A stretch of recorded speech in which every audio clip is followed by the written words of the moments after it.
Welcome to LFPL's At the Library series, an ongoing podcast featuring author talks, programs, and events at the Louisville Free Public Library. For more information about upcoming events, visit us online at www.lfpl.org/upcoming-events.htm.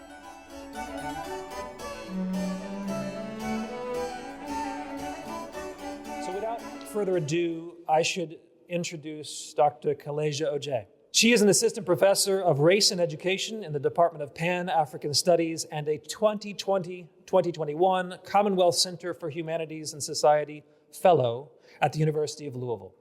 Her research centers on the Black Life course, delving into the theoretical, methodological, quantitative, and qualitative experiences of African-descended people in education and the labor market.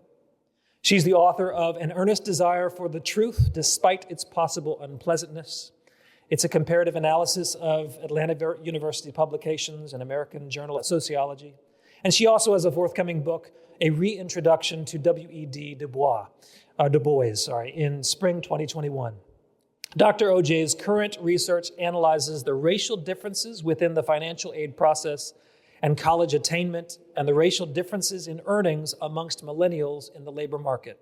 She received her PhD in sociology from the University of Cincinnati, her dissertation entitled Understanding Status Attainment in the 21st Century, the Importance and Incorporation of Race-Specific Models in the Transition from School to Work, was awarded the Charles Phelps Taft Award for Outstanding Dissertation in the Social Sciences.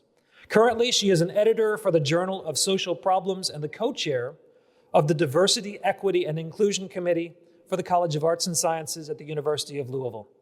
Outside of academia, she's a proud wife and mother who enjoys exploring Louisville's beautiful parks and the art scene.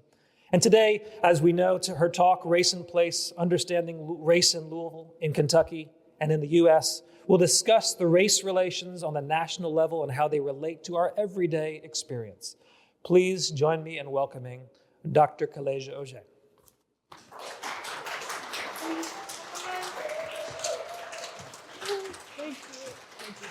Should I keep my mask on? Yes, yet? Okay.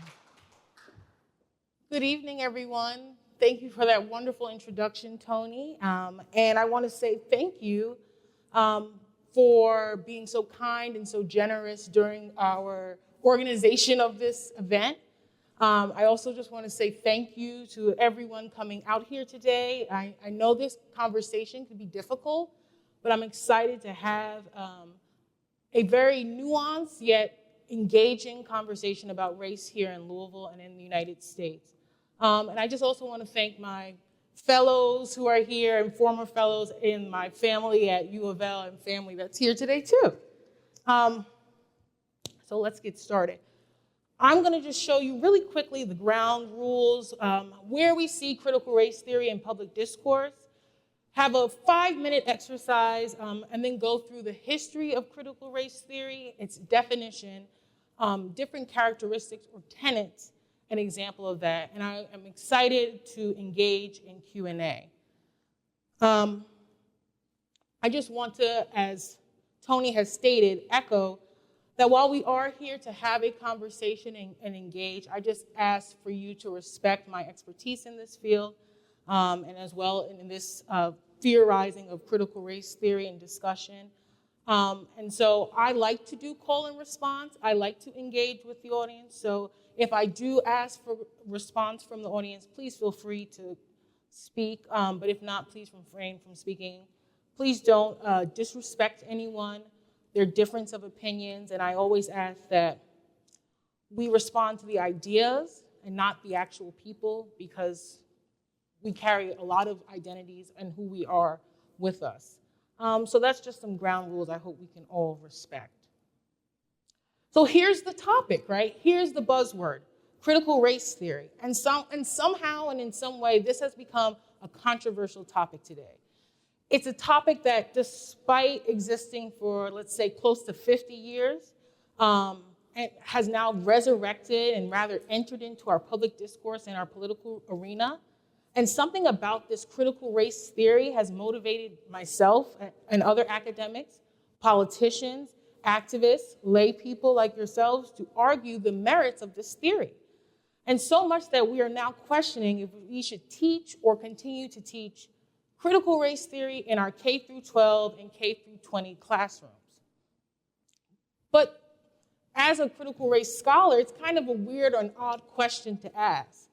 How can one argue whether something should be taught or not taught if it never existed in the K through 12 curriculum in the first place? How can we figure out whether to put CRT in or we need to remove it immediately if it has no remnants, no history, a part of our curriculum of every day?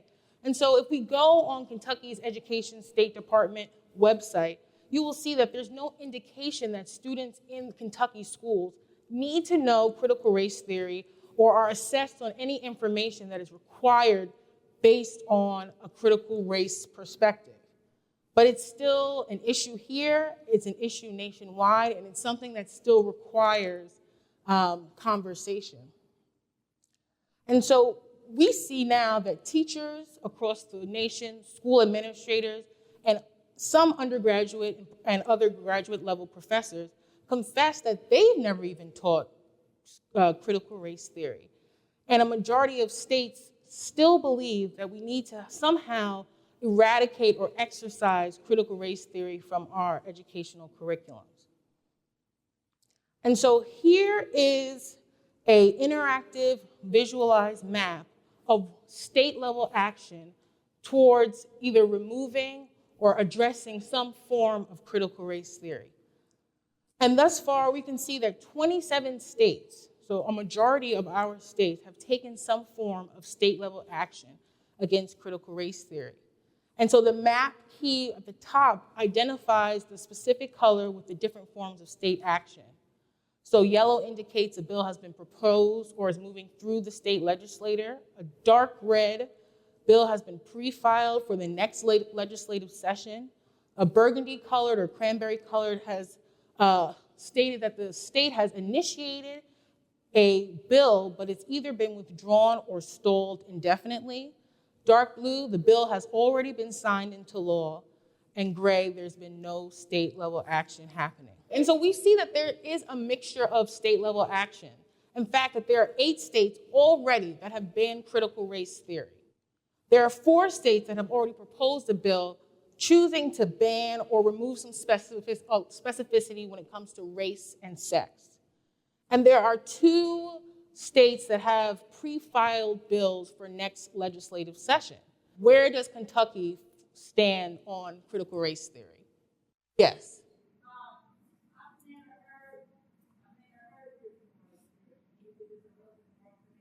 Sure, yes. So I'm trying to show you the public discourse about it right now before I get into the actual definition.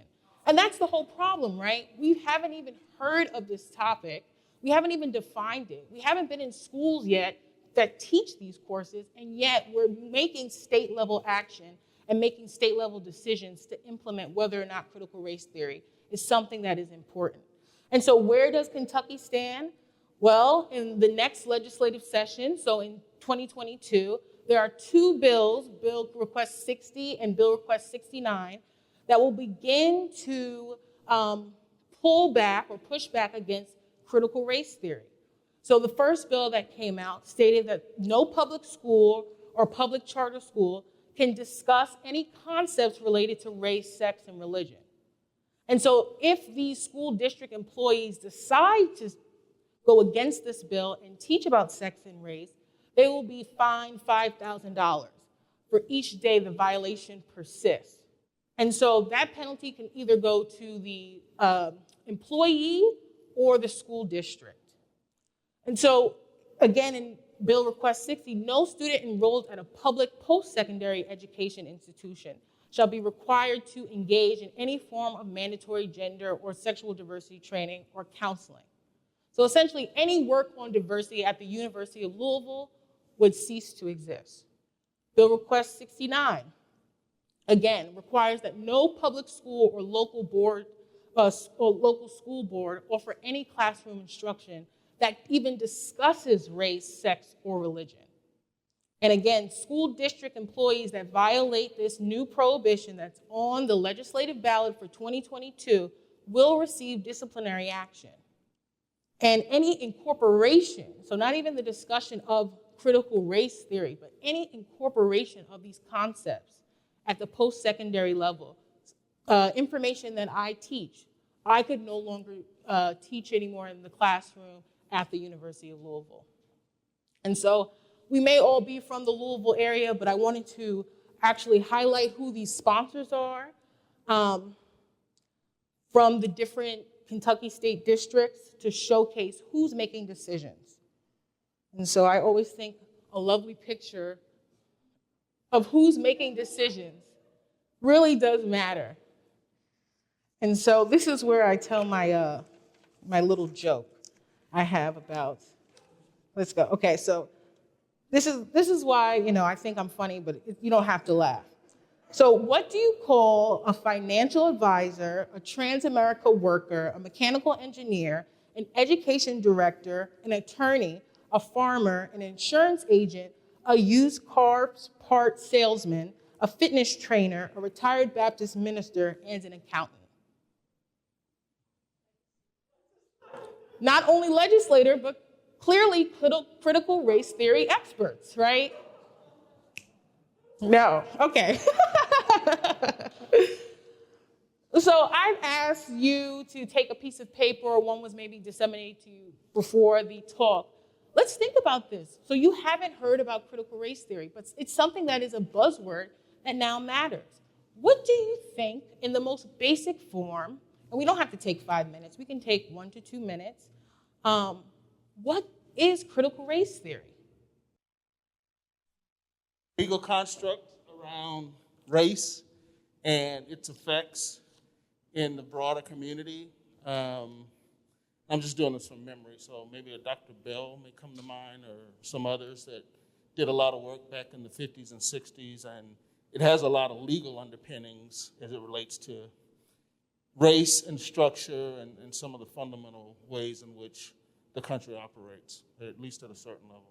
Okay, so we hear something about racism, race as a structure, something's happening. Derek Bell is a key player in that, kind of emerges in the 50s and 60s. And am I missing anything? Okay, anyone else? Yes.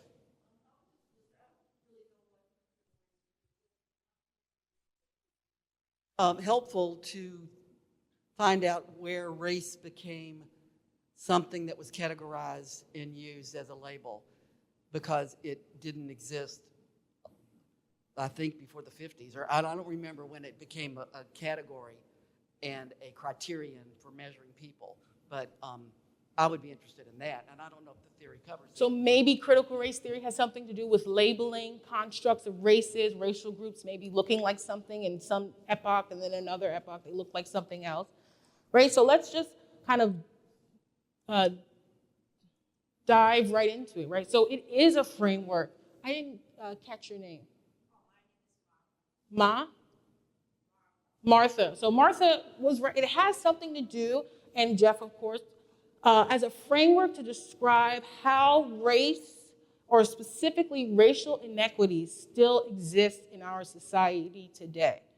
So one basis of trying to have this conversation is that we have to understand that racial inequities still exist in our society today. Now, maybe the cause of those racial inequities we're not as familiar with. That's something we can unpack. And so when it comes to, I'm sorry, what was your name? And so Allison talks about how do we create these groups? Because I don't think before the 50s, race was even a category, or racial groups didn't even matter. But we, people, us, how we interact with one another, create racial groups. And those racial groups are then ranked in a specific hierarchy, right, that transforms into our cultural practices, our traditions, our customs, our laws that help to organize our society. Okay? Those practices, those customs, laws, rules of how society is created are racially discriminatory. They are not fairly, people are not treated fairly, and because of that unfair treatment, we have disparate outcomes. Maybe losing a few of y'all, but that's okay. These are difficult topics to address. And so Alice asked for a time period. So since the development of the U.S. colonies, so we know that land sometime in the 1600s, Jamestown, Virginia, we have the colony of Virginia, Massachusetts Bay Colony, all these colonies are happening. There have been racially discriminatory practices that have existed, and they continue to inform our current U.S. social relations. Again, so this is just our framework. This is how we're trying to describe the structure of critical race theory. And the most important part is we have to find some way to eradicate it, because there is a racialized order that is essentially racist in practice. Again, difficult concept, difficult ideas. This is the framework of the theory. So within that framework, right, that these racial inequities exist, there are basic tenets or characteristics of how we make sense of critical race theory. There is the social construction of race, there's anti-essentialism, there's a racialization process, there's an interest convergence, there's legal storytelling, racism is ordinary or as ordinary, and then there's intersectionality. So these are some basic tenets that I would say a majority of critical race theorists agree with. There are also tenets that I'm not going to cover tonight, but they're like revisionist history, materialism, idealism. We're not going to get into that. So let's think about the history of critical race theory. So sometimes we think about these ideas just coming up and people are going to take on, and I'm just going to become a critical race scholar. Well, it doesn't happen necessarily as just academics. Essentially, critical race theory was, quote unquote, the theory of the people, right? Because lawyers, activists, and other legal scholars came together and said something about the way in which our criminal justice system and the ways in which laws are being used requires further explanation, right? Think about further explanation about the earth being flat, then we find that it's a circle, right? These are ways in which we're describing how the world works. And so the first critical race theory workshop is in Madison, Wisconsin, around 1989. And the purpose of the first critical race theory workshop was to engage in this idea or ideas that the civil rights era advances that had occurred in the 60s had stalled. And so in order to understand critical race theory, their influencers used a multitude of different ideologies, different social movements, different thinkers to create what is now critical race theory. And so as a person who cares very much about theory, I don't want it to be abstract. I want to give you the history of what influences it. So there's this idea of critical legal studies that hits the ground in the 1970s, and which develops this idea of legal indeterminacy. And I'm going to delve deeper into all of these things. There are three social movements that are also impacting critical race theory. There's radical feminism, there's the Black Power movement, and the Chicano movement. There are European philosophers that you can say are part of the Frankfurt School or the critical school of thought, like Antonio Gramsci, Michel Foucault, and Jacques Derrida. I hope I said that correctly. Derrida, yes. And there are also pioneers and social activists. Sojourner Truth, Frederick Douglass, W.B. Du Bois, Martin Luther King Jr. are all pioneers and activists that their works are informing the way critical race theory is developing. So what about critical legal studies? Well, again, it's a field that developed in the 1970s, and it claims that the law, regardless of race, is devised to maintain the status quo by codifying the dominant or the ruling class's ideologies as normal. So people who are from an elite background, people who have more resources, are able to control what laws get passed. What laws become a part of the legislative ballot, right? And so critical legal studies is a movement of thought to go against that ideal. And one part of that is legal indeterminacy, where there is uncertainty in legal reasoning, that not every case has one correct outcome. Critical legal studies is also very skeptical of triumphant history. When one law or two laws or acts or some form of code is passed, they do not assume that everything about society's organization has changed. And so they fundamentally see that laws and the law is used as a tool to create and maintain inequities, class and gender, and soon race.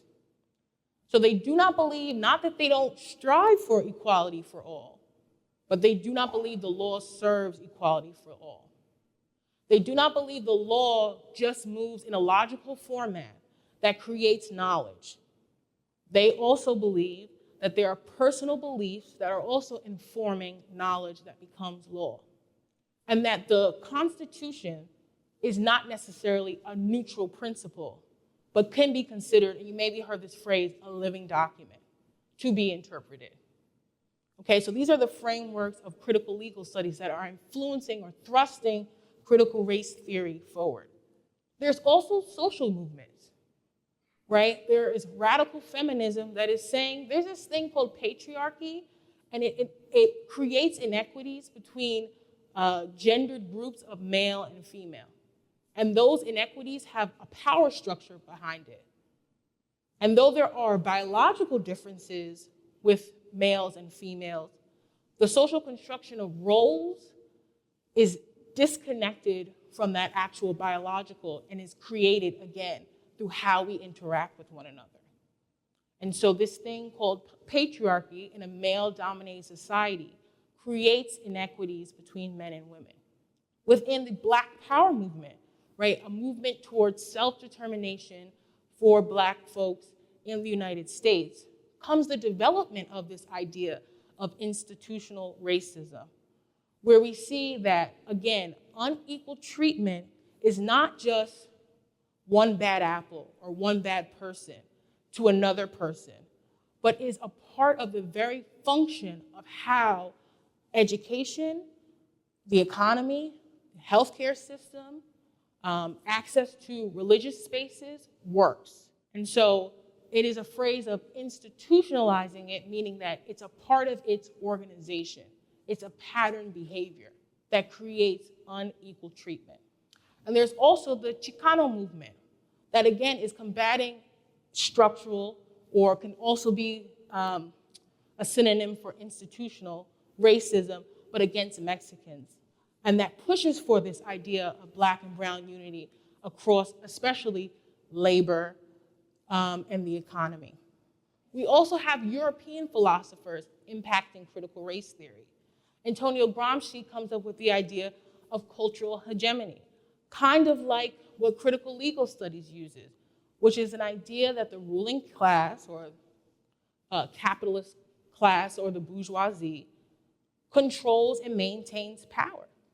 And the maintenance of power, of who gets to decide what happens in our world, is usually in favor of a ruling class and not of people of a poorer or a lower socioeconomic status.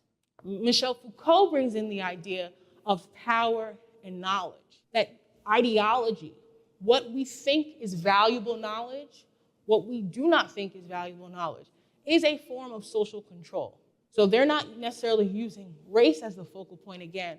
They're talking about power in the sense of who has access to what resources. And in that definition, the resource of knowledge is not distributed equally, the decisions behind it.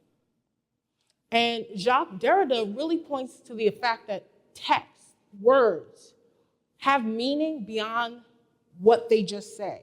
The meaning is always in contrast to something. So there's no really understanding of light without knowing dark. There's no real understanding of sadness without knowing happy.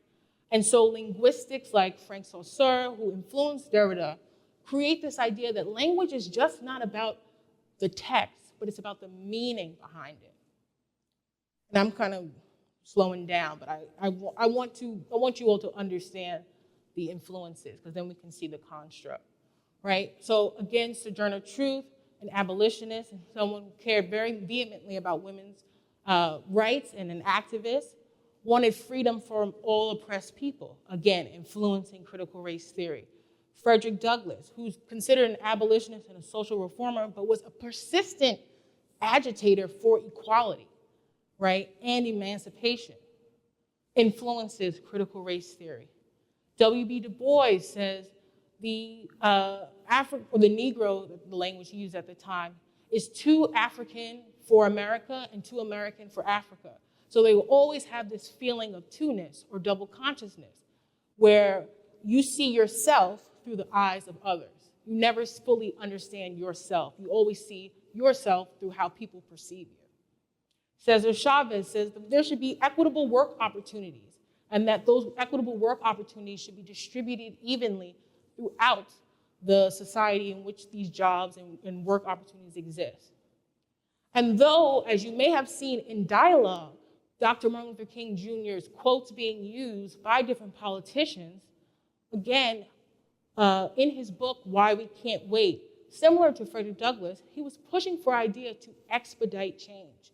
Change needed to occur now and swiftly. And all of these ideas, all of these movements, all of these ideological currents, all of these pioneers are what helped to create the foundation of critical race theory. Okay, so it's important to know what comes before so you know how they're going forward. So again, when we think about the major players, if you want to read foundational texts from scholarly sources, not just news bites, newspaper articles, quick journalist blogs, these are the people that you should be looking at. As Jeff stated, Derek Bell, one of the key founders of critical race theory. Kimberly Crenshaw, key founder. Richard Delgado, Alan Freeman, Mari Matsuda, and Jean Stefanik. Right? It is a conglomeration of not just people of color, but people of all racial backgrounds. Okay, so again, I haven't gone through the tenets, so now let's go through what exactly all these things mean. How do we make sense of them? We know it's this framework to understand racial inequities that still persist, and it's somehow socially constructed, and that social construction is affecting our laws and our practices, and it seems normal, but how could it still be normal? Let's take images, right? How do you know someone is in a specific racial group? How do you know? We make an assumption based on how they look. And if you were to use a term that I've said, what does that sound like? If we make, what? Not a racism, but it's a social construction, right? We make assumptions about how people look. I love that, Martha. And so what do we think? Will we just call these people mixed race? Do we call them two races? Do we call them Asian, Black, Latinx, Hispanic? What do we call them? Why don't we just start with her? This is Halsley. I think that's her. What is she? I'm sorry? Caucasian. Okay. Martha says no. Hope you guys didn't come together. Does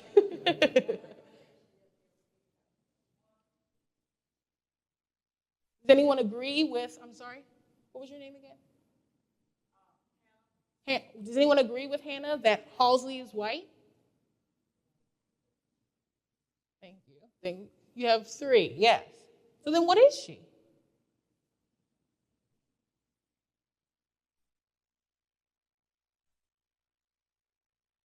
I think there's a Latina, yes. What?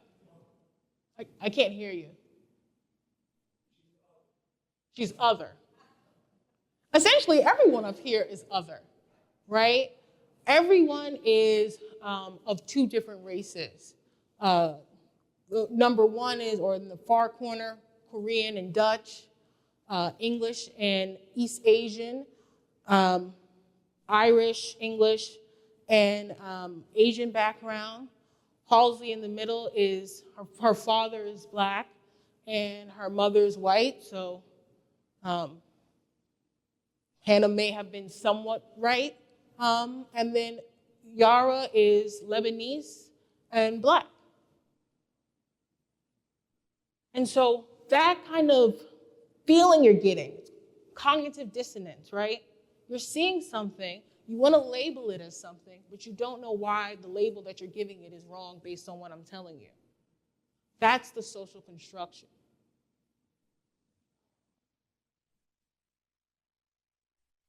Okay, and so when we push that idea that race is socially constructed, we first say what it's not.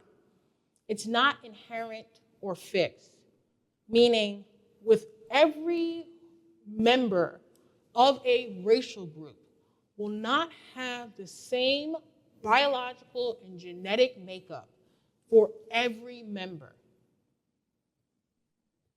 Right? So again, any member of a racial group will not have the exact same biological or genetic makeup of every other member in that racial group. And so characteristics based on that racial group are not inherent. Someone doesn't come out with genetics that makes them super smart because they're in a racial group. Someone does not become super athletic because they are in a racial group, right? And so these ideas about what race is, about being biological and genetic, really has no connection to intelligence, personality, or characteristics. And things that we physically see, these markers of skin tone, phenotype or skin color, hair texture, body shape, are some of the smallest genetic variations in the family of genetics. The tiniest part. So again, what Martha was saying, what Alice was saying, what Hannah was kind of alluding to, we're making meaning about race between our interactions, right? If I were to have $1 here, I would show you the dollar. Somehow it's worth $1. If I rip it, it no longer has that value. But who gives it its value? Government? No, just kidding. Right, or banks, right? But we give it its value. We give it its intrinsic value. Same thing with race. We've made decisions throughout our history and our time that has informed how we now think about race. So again, we may not think that racism is a part of it, but at least come with me on a journey that says that how we decide who's in a racial group is based on how we make sense of things. And so if we think about that social meaning, then we have these ideas that can potentially influence law. So thinking about critical legal studies, it may not be about logic. It may not be just about ideas about how knowledge works. It could be about beliefs, right? And so these kind of, again, pseudo-permanent characteristics that are biological don't necessarily mean what we think it means. But that doesn't matter. Even though we don't think they mean X, we still care about them very much in our society. And that's why they matter. So even though they have no intrinsic meaning, we have created meaning, and that meaning has had ramifications from 1619 until 2021. So kind of how do we make sense of this? I've taken this excerpt from Notes on Virginia. I always think it's such an interesting reading by Thomas Jefferson, but I also feel like Virginia always has a connection to Kentucky since they were once one. And I think that's just such a powerful and cool understanding. And so Thomas Jefferson is not only a statesman, he's not only a president. Thomas Jefferson is actually a scholar. He's a writer, he's an orator, he's a quote unquote scientist, a scientist that does experiments and thinks about this thing called race. And so I'm going to kind of skip down to more, just for time's sake, to these, the first differences. So he's talking about blacks and whites, or at the time, Caucasians and Negroes. So he says the first difference which strikes us is that of color, whether the black of the Negro resides in the reticular membrane between the skin and the scarf skin, or the scarf skin itself, whether it proceeds from the color of the blood or the color of the bile, or from that of some other secretion. The difference is fixed in nature and is as real as if its seat and cause were better known to us. To answer Alice's question, here is where we start to believe, here is where we start to understand that something about race matters to us. Here's our meaning making, right? And so some of you were able to answer questions, so I'm going to leave it to confidentiality. But someone made this very interesting and exciting post that I wanted to discuss as well. And so they said, as a child of immigrants, father Polish, mother of German Jewish Holocaust survivor, born by fluke in the deeply segregated South of Shreveport, Louisiana, I was taught very, very early by my grandmother, who told me there is African blood in her lineage dating back to Moroccan Spanish Jews, about the differences that led to them being literally hunted down in their own house by the Nazis, while my mother was rescued by a British couple who later saved my grandparents as well. You know, very deep, very horrible experience. But I want you to hone in and point to this idea of African blood. Where would this registrant get an idea about blood being different or distinct because it's African rather than German, Jewish, or Polish? Where have we heard this idea from? We could say, yes, the Notes on Virginia. Okay, Thomas Jefferson. Anybody else? Okay, I think we have to get comfortable with one another. Has anyone heard of the one-drop rule? Raise your hand, the one-drop rule. What's the one-drop rule?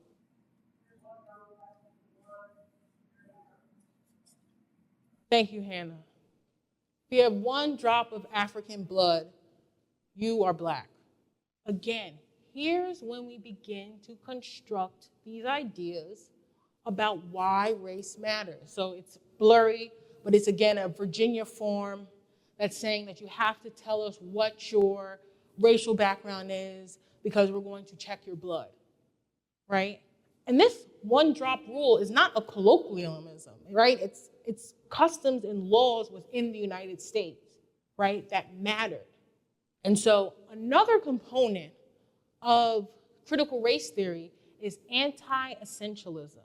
When we think that there's a particular intrinsic quality about a race, then we essentialize it. We say there are essential components behind it. But that's not the reality, right?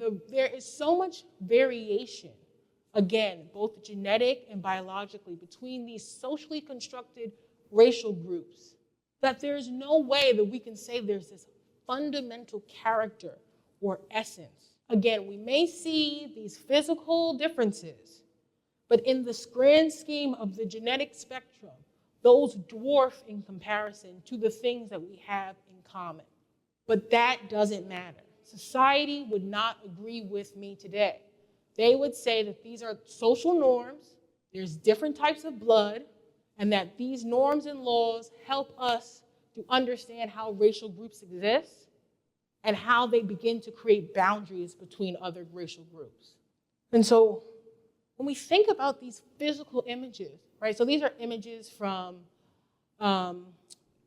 antebellum time of slavery, where slavery was still going on in New Orleans, Louisiana. There's all siblings. They're all slaves, or rather, the phrase is enslaved Africans, or maybe not, enslaved peoples. when any person who is designated black also be designated as an enslaved person, most likely. But here we see that not all slaves, technically, or enslaved peoples, are black. Or maybe they are. Do they look black to you? And that's exactly what happened. The law constructs race. The Naturalization Act of 1790 in the United States, the formally recognized and now United States as a country, created a way to gain citizenship. And that way to gain citizenship was being a free white person. And so, exactly. And so that free white person usually had to own property to gain citizenship. But in actuality, it was just always free white people in the Naturalization Act. And we'll kind of, let's dive into it. I don't know if you can read that. This is enacted by the Senate and the House of Representatives of the United States of America and the Congress assembled, that being a free white person who shall have resided within the limits and under the jurisdiction of the United States for the term of 2 years may be admitted to become a citizen thereof, application to any common law court of record in any one of the states wherein he shall have resided for the term of 1 year at least, and making proof of the satisfaction of such court, that he is a person of good character and taking the oath of or affirmation prescribed by law to support the Constitution of the United States. And I won't read all of that because I'm so sad it's already 7:30. What else is helping to create and socially construct race? Slave codes, right? Slave codes which are deciding what movement, what restrictions or access a group of people can have, and usually was based on the social construction of race. Now, those same slave codes that restricted the ability for people to move around, people of African descent, transformed into black codes during Reconstruction in the South. And so we will dive deep into what those black codes will look like. But there are also Supreme Court cases, right? 1888, In re Ayyub is a considered from the Middle Eastern area and says that they are white. The Supreme Court says different. White person from a kind of Eastern European Asian area is not considered white. 1896, Supreme Court case, Plessy versus Ferguson. We might be familiar with that. Homer Plessy says that they can ride the card because they're only 7/8 white and 1/8 black. So they should have access to it. And unfortunately, what's decided is that separate but equal is equal, right? In 1922, Ozawa versus the United States, again, a Japanese person, Takawa Ozawa, is saying, I'm of white skin, and so I should have the privileges of being white. The Supreme Court says no. And again, when we look at these people, even though it's in black and white, do we think they're white or not white? Right, and so that's Homer Plessy on my far right, and that's Takawa Ozawa. So not only are these racial categories being constructed, they change over time, right? Because someone, like if Homer Plessy was around today, they would still be considered white, but they're not, right? Because of the social construction of race at the time. So now I call this talk Race in Place. So how has Kentucky laws constructed race? Well, if you think about it, the laws are about who has access to liberties, who has access to freedoms, inalienable rights, the pursuit of life, liberty, and happiness, right? That's what makes someone a citizen, according to the Declaration of Independence and our Constitution. Unfortunately, one part of that kind of dogged history is that it starts off deciding that white people are the standard or marker of citizenship. So it starts in 1866, right? The law prohibits whites from marrying African Americans who are more than 12% African American, meaning having a blood relation up to the third generation to an African American. Penalty of not following this law was a felony. Education in 1866. This gave all school districts trustees the right to create separate schools for African American children, so they have different access to school. Education 1873. It was unlawful for a black child to attend a white school and vice versa. No separate colored school was allowed to be located within 1 mile of each other. 1890, all railway companies were required to provide separate but equal accommodations for white and colored passengers. Penalties to do so resulted in the passenger or conductor receiving a fine of $25. 1890, that's a lot of money. Railroads again. Railroads were to provide separate coaches for whites and colored passengers. Again, access to transport looks different. 1893, we again need to rev up the miscegenation laws. Any marriage between a white person and African American or mixed citizen was prohibited. Again, railroads. Railroad stations must provide separate but equal waiting rooms for the white and colored passengers. 1894, miscegenation. 1902, streetcars. 1904, education. 1908, public accommodation. It was unlawful for whites and blacks to purchase and consume alcohol in the same location. Right? Life, liberty, pursuit of happiness. Healthcare.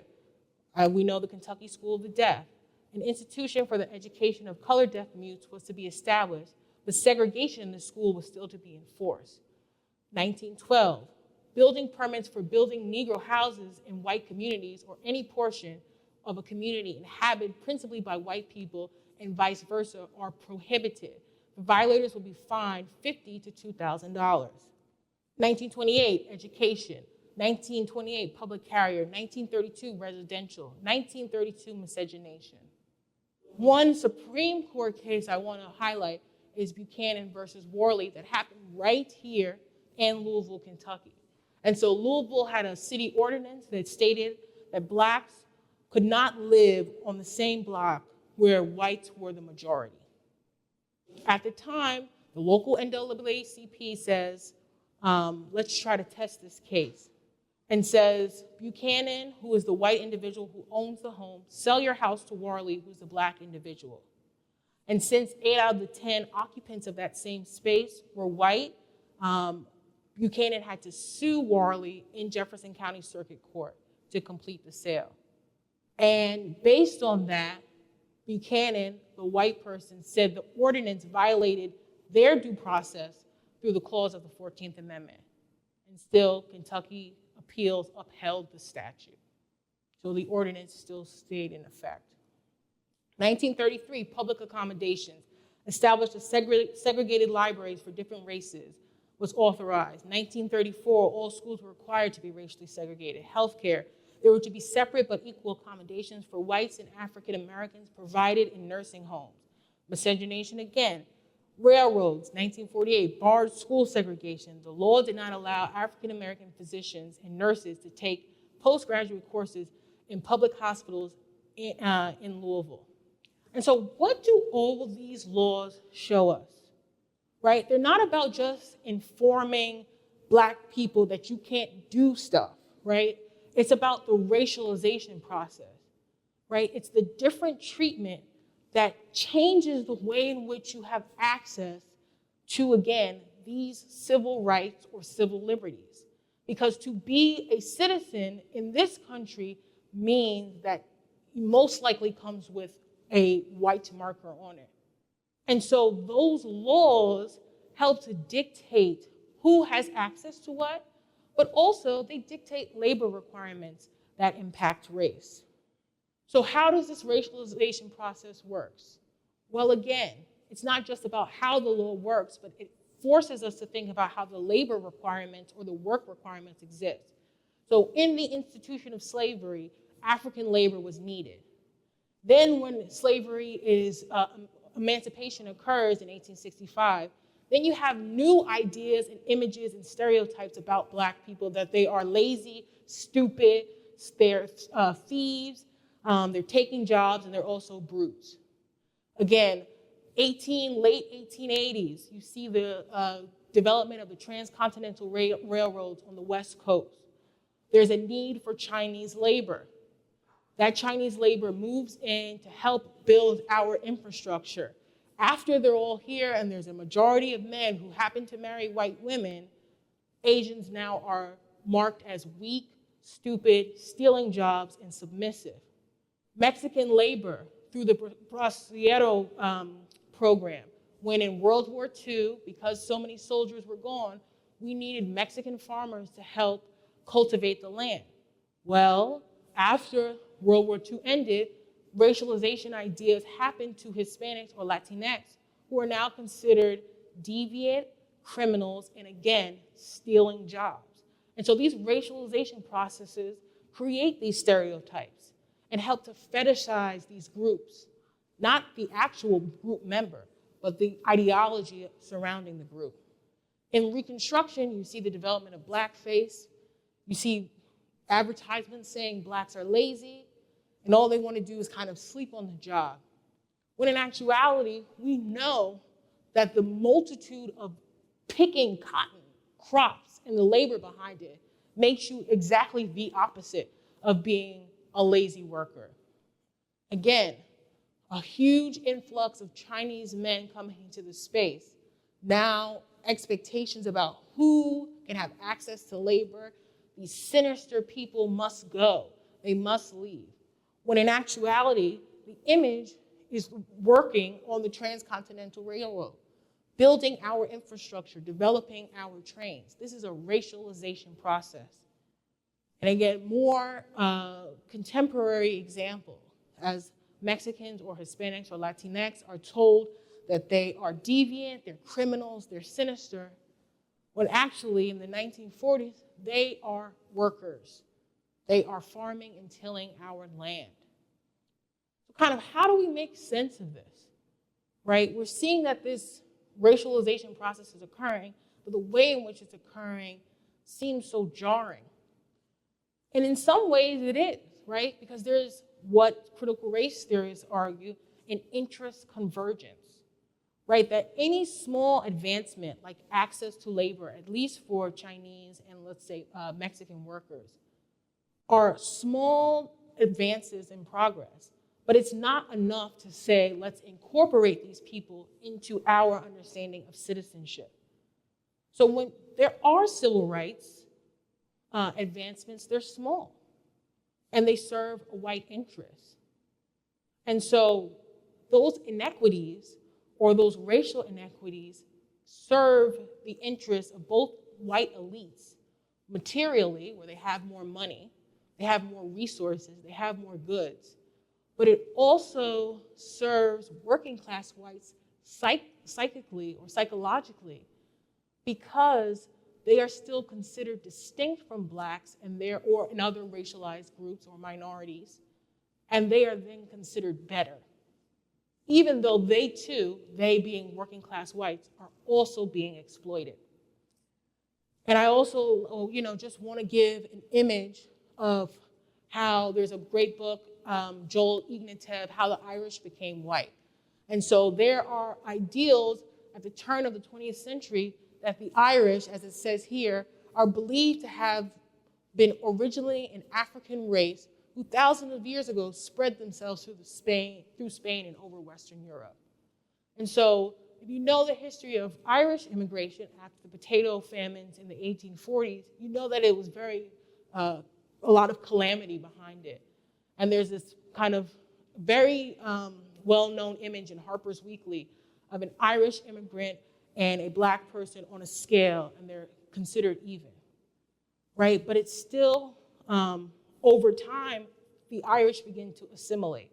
Germans begin to assimilate. Italians begin to assimilate. And they have a kind of interest conversion.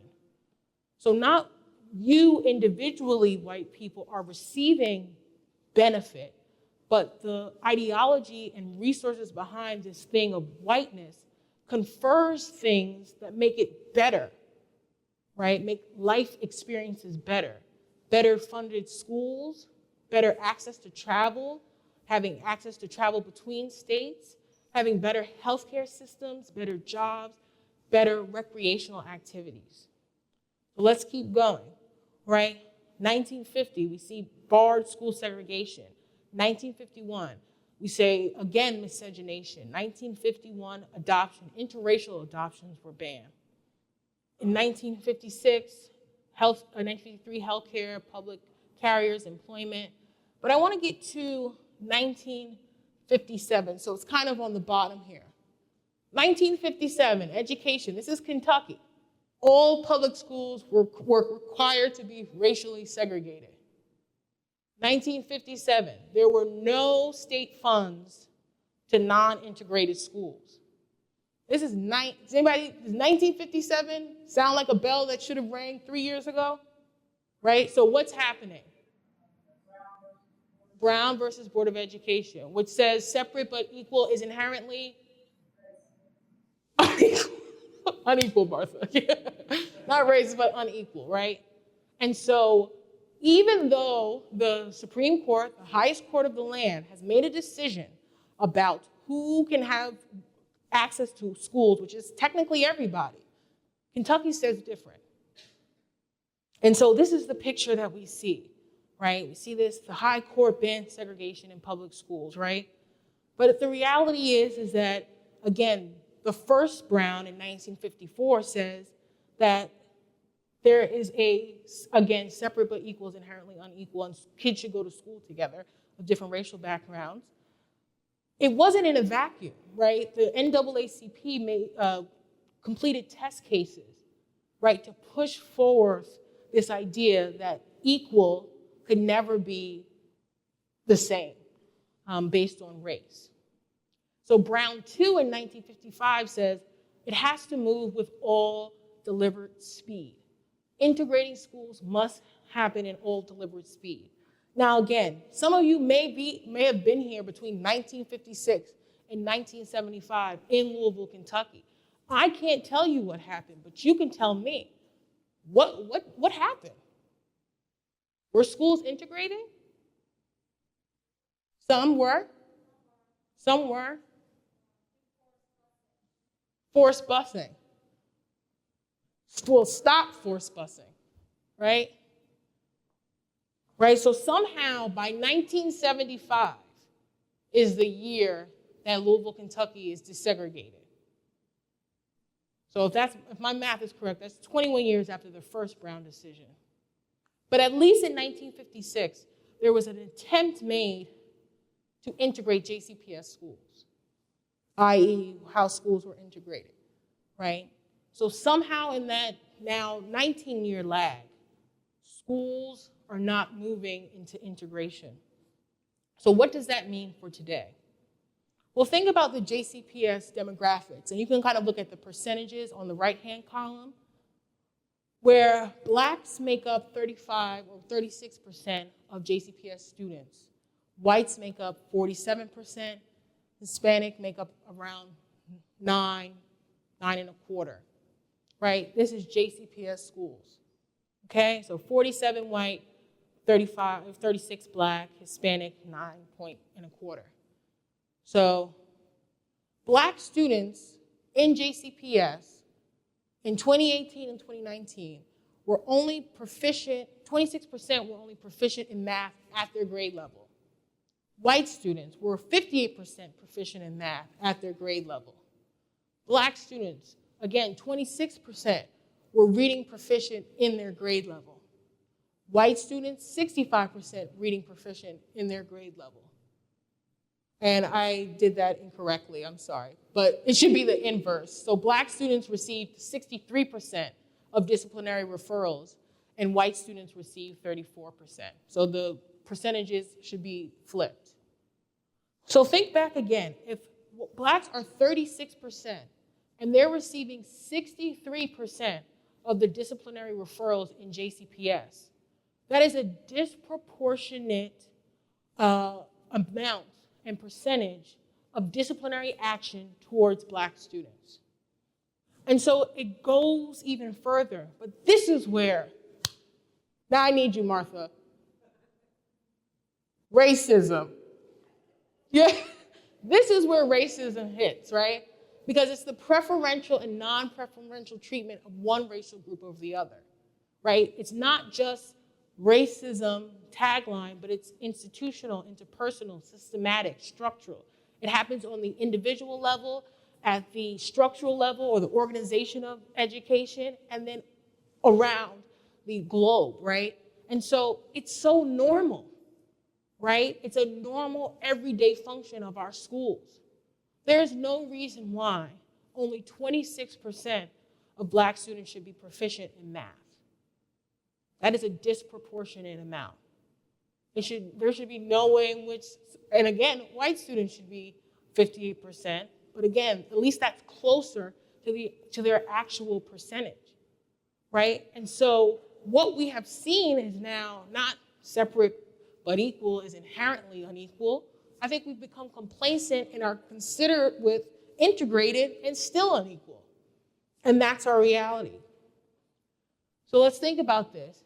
80% of African Americans have a high school degree compared to 86% of whites. 32% of whites age 25 or older have a BA.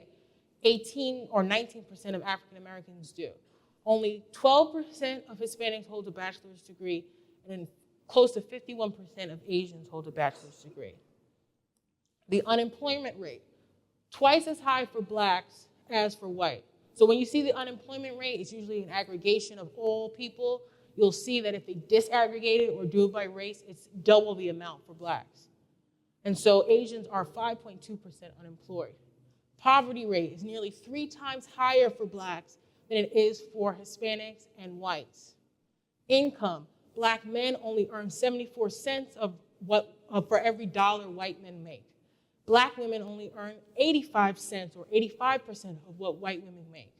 But Asians have the highest median income for all racial groups.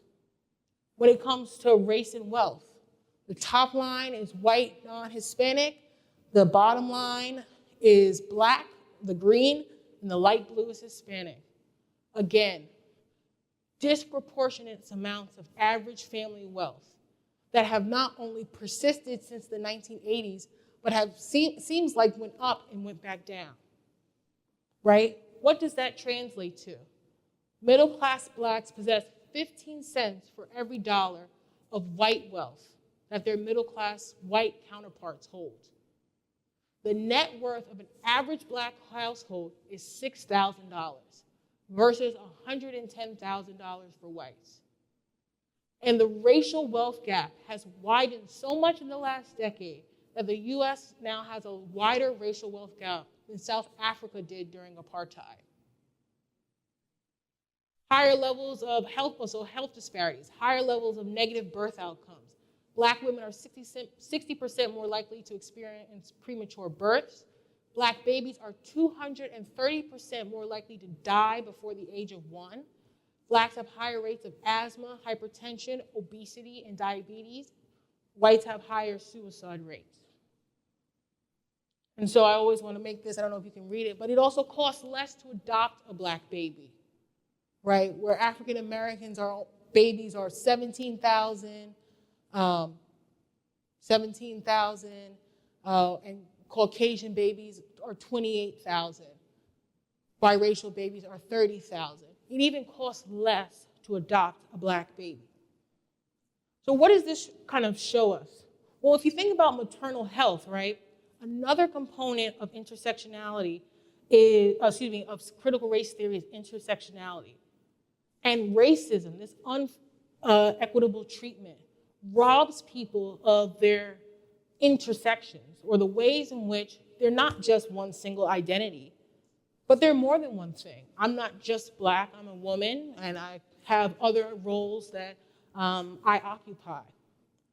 And so it's not just about the racial category for critical race theorists, it's the interlocking forms of oppression, like being a woman, like being able-bodied, like certain sexual orientations, like being gendered as masculine or feminine, that will impact the way you are treated.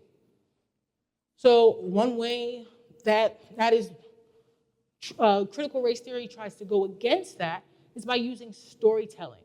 Another component of critical race theory is the voice of color thesis.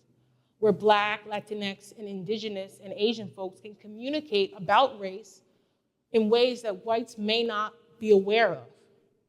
And so Black and brown writers should recount their experiences with racism and the legal system, right? And they should apply how they see things or their perspectives to these master narratives that say we've made extremely long advances from the civil rights movement, where in some ways we've stalled and even regressed backwards. So as I'll end with my storytelling. Once again, history repeats itself. These are the people making decisions. Those decisions have extreme ramifications for our discussions, for who we are and our livelihoods. And until we start to talk about critical race theory and know its definition, then it seems like we'll just always end up in the same place or even worse. So thank you. And I'm going to open it up to Q&A.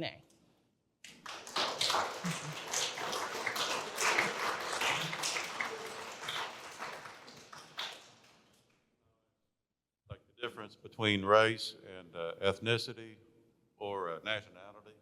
Right. And so if we think about race as like the social construction of shared physical traits, ethnicity talks about the commonalities that we have in culture, like our languages, our traditions, our customs, and our practices.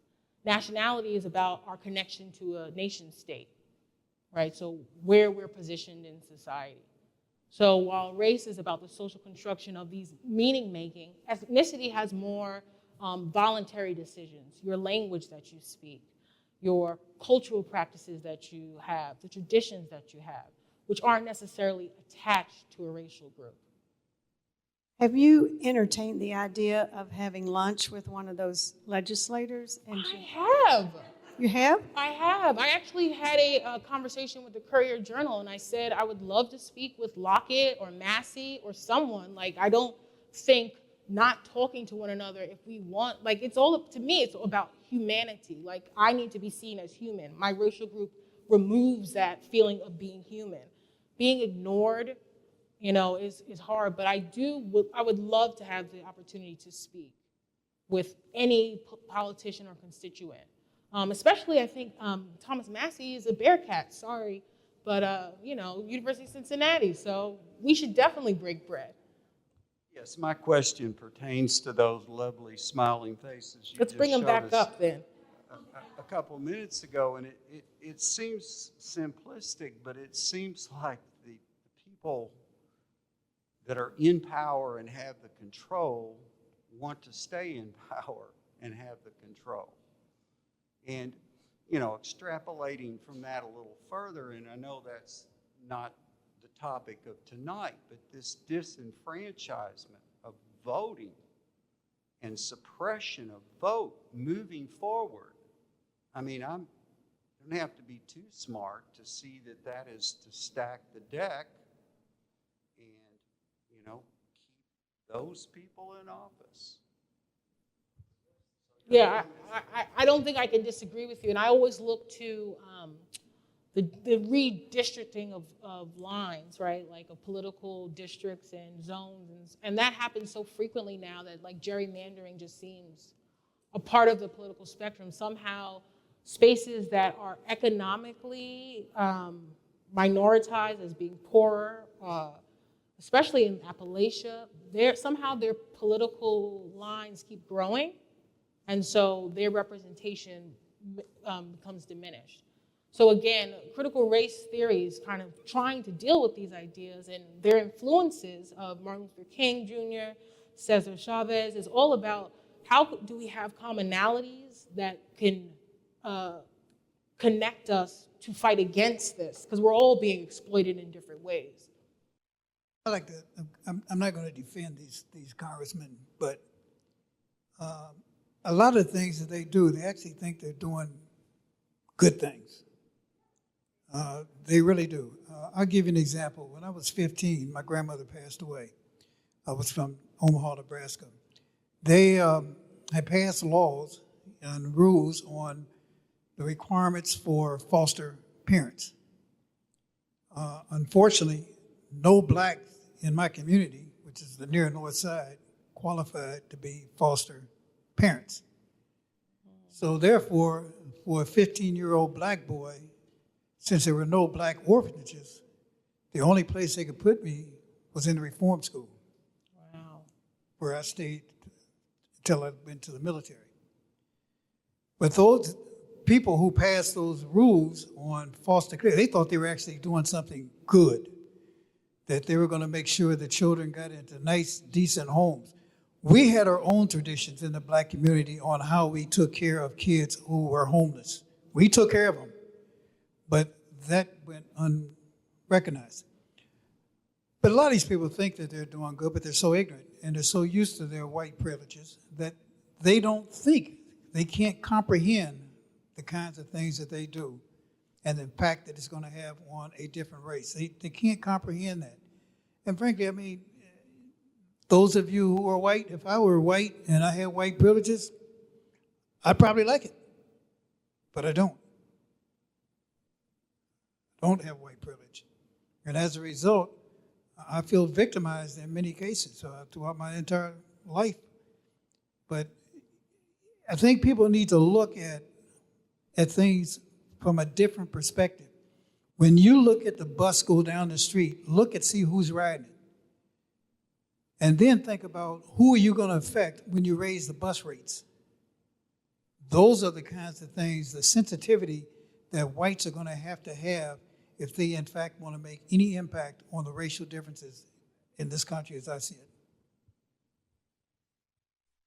So much for your talk, Dr. Ojeh. I learned so much listening to you. I'm curious if you could, I don't want you to have to explain their point of view, but I know one of your opening slides had something like critical race is racism. Could you summarize what their defense of these laws is? How, maybe to combine with the gentleman who just spoke, how is it that they're defending the idea that critical race theory is racism? And so with the first bill, that's one I was interviewed on. I was kind of perplexed because some of the language was we're not going to say one racial group is or sexed group is better than the other. And I'm like, okay, yeah, let's not say that, and let's not make anyone feel bad because of their race. And I'm like, yeah, okay, I kind of agree with that as well. But it's the way in which they're using that it's not, again, if we think about it, sorry, I had a lot of stuff to talk. Okay. There could be some effort in saying, what maybe the issue is, or what we need to do is just remove the concept. Then we won't see difference. And I can understand that logic, but the problem is for the past, 270, 80 years, we've used race and sex to mean things, interlocking as well as by themselves. So even if the attempt is to say, let's not discuss it, we don't want to create a political or social revolution, this is not the way to do that. And again, the problem is as Martha and I have discussed, is that they're not the experts. And we've talked, they're not the experts. And so wouldn't you want someone to have expertise in developing these ideas? And that's kind of the whole history behind it, right? That access to knowledge, intelligence, superiority is supposedly intrinsic to being, white. And so that's what makes it difficult. And so again, to kind of just add on, one of the things we want to do is think about how we can all make a change, but understand that there's this whole social structure of how people are to operate. And so while we have these privileges, they're not always seen and we're not always aware of them. So we don't necessarily want to attack one another, but we do want to make everyone aware that there are things that work more in white people's favor than for blacks. Did that answer your question or all over the place? Dr. Ojeh, thank you so much for this. I also learned a lot, even though I actually have looked up critical race theory a bunch of times in the last several months. This was really educational. And I'm glad that you have this slide up, because I've looked at this over and over again, and I don't understand how. Okay, so I have a comment and then I have a question for you. My comment is that I don't understand how this can go forward, and then what do we do with, most of the historic content that students face normally in high school or middle school? And then the question is, do you think there's a danger of these actually going forward? And if so, what can we do? So, yeah, and that's a scary thing. It's a majority Republican Senate. Not that Republican automatically translates into supporting this, but the way in which our Kentucky state senators have acted, this looks like it will pass. I hope it doesn't, because then I'm out of a job. But it looks like this is something that will be a part of our legislation. And so then what does that mean for us? I mean, I think it is a call to action. Again, the critical race theorists believe that this is a theory for the people, so not just academics. As Martha pointed out, that we just can't talk about it. It has to be some actionable plan connected to it. And so if we're not informing our, friends, our community, that this is going to happen in the 22 legislative session, then unfortunately those in power will stay in power and still make decisions for us. Right school district could decide to go after a teacher that was teaching the Civil War and says the Civil War was fought, in the teacher's opinion, to make sure that Black people stayed enslaved, instead of discussing the broad aspect, because maybe she's teaching fourth graders. And according to this, if the school district thinks that that's critical race theory, she's going to be fined, he or she is going to be fined $5,000 and be out of a job. Yes.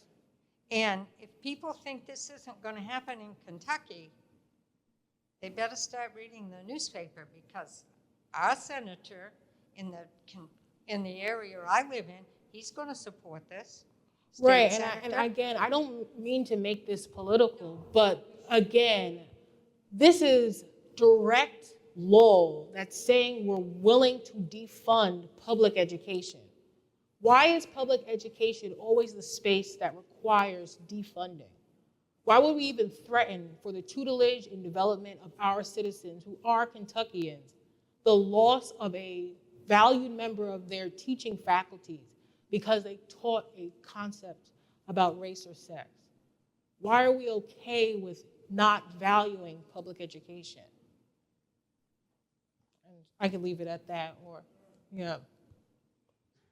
Thank you all so very much for Thank coming. you all.